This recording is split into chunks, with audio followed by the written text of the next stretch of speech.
Moving on. An independent faith engagement advisor to the UK government, Colin Bloom, has recently published a report regarding diverse religious communities in UK and how very few elements from these communities, especially Sikh and Islamic, incite violence and intimidation among their own community and others. The report has been recommended by the British authorities that suggests how the country can tackle such activities of religious extremism. Our colleague Ravi Khandelwal had an online interview with Colin Bloom on the issue. Here are some excerpts. Listen in. Since you said that in UK you have a diverse society in the country, and your findings give us a very positive aspects of this diversity within the country.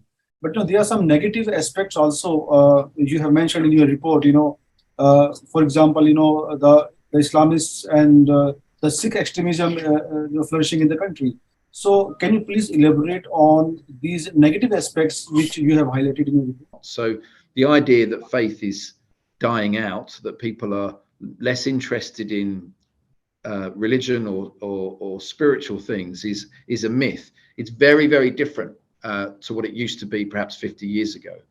Now, that does mean that we do have some challenges that we have to face. And of course, it's well known that Islamist extremism and Islamist terrorism is the biggest faith-based challenge that we have. But again, I point out in the report that by far the biggest victims of Islamist extremism are Muslims. And the vast majority of Muslims in the UK are kind, generous, warm, friendly, decent people.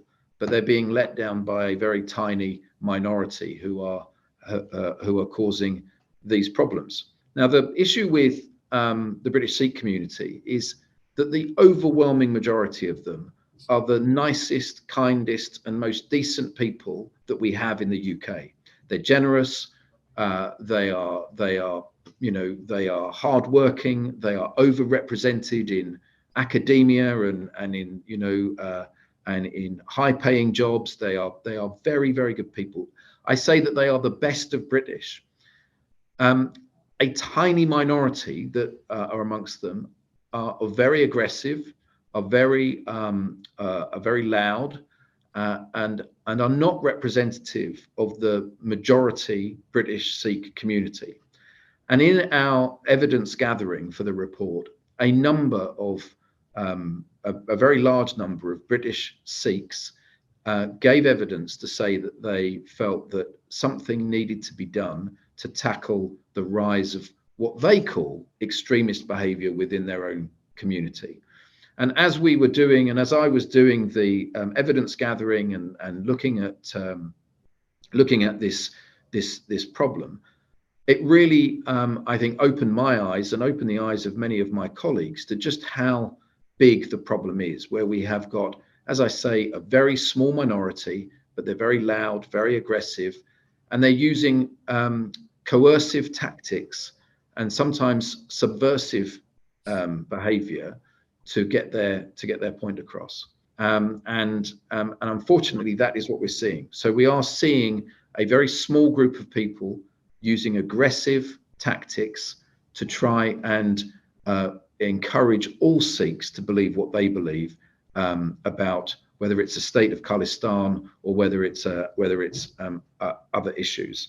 And so I'm very pleased to say that in the last few years the British government have been increasing its awareness of this problem, and they're beginning to tackle it. But my report is the first, I think, to really lay out in very clear terms, which is evidence-based, that this is a problem that needs to be addressed. And let's not forget that there are still a number of Sikh extremist and terrorist organizations that are proscribed as terrorist organizations, whether that's Baba Khalsa or whether that's the ISYF.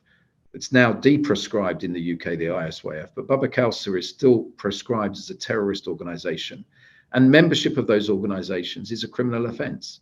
So we need to make sure that the government are doing as much as they possibly can to crack down on these extremist fringe elements of what is otherwise an incredibly kind, generous and tolerant community. Mr. Colin, you might have noticed, a very frequent protest outside the Indian High Commission in London. And some of the protests were also very violent. Do you believe that, such kind of activities by Sikh extremists in UK are impacting the relations between the UK and the Indian government? I hope not, would be my answer. I hope not. Look, I consider it an enormous privilege that I live in a country which is tolerant and free, and we have the liberty to go and protest at whatever we don't want. In fact, it's the same in India. People can protest in India without fear of being arrested. But when that protest becomes violent, when that protest includes criminal damage, and when it involves coercing others to behave in a criminal way, that's where it crosses the line. So to answer your question directly, I hope it doesn't damage the relations between the UK and India. We have some of the strongest ties, a great deal of affection, and obviously a shared history that goes back many hundreds of years. And I hope that continues, whether that's with the British Hindu community, the British Sikh community, the British Muslim community, whoever it may be. We have to continue to build on those things that bind us together rather than would divide us. Mr. Colin, my last question to you is, that since you have done research in the UK, but don't you believe that, such kind of activities are now growing up in Europe, in America, and other parts of the world? A very recent report, which is a leaked document, which says, that ISIS is going very strong in Afghanistan, and which poses a strong challenge to the Europe and the American society. Perhaps be a bit helpful to your question. Very often, issues that happen overseas will be played out on the streets of the United Kingdom. And that's partly because we have as I said at the beginning of this interview, we have such a diverse community that live in the UK. I think that's our strength, but it sometimes means that international issues that come up, whether that's between two different countries or two different regions, will often be exaggerated and played out on the streets of the UK. Same thing happens in Canada. The same thing happens in the United States. Wherever there is, diverse communities that come from all over the world, sometimes some of the luggage, some of the baggage is brought with them. I think on balance, we're still stronger because we have that diversity, but it's something that will require education, tolerance, respect, and those British values that we all talk about of democracy, liberty, justice, and tolerance. They need to be embraced by everybody. Thank you very much, sir. Thanks for talking. Thank you.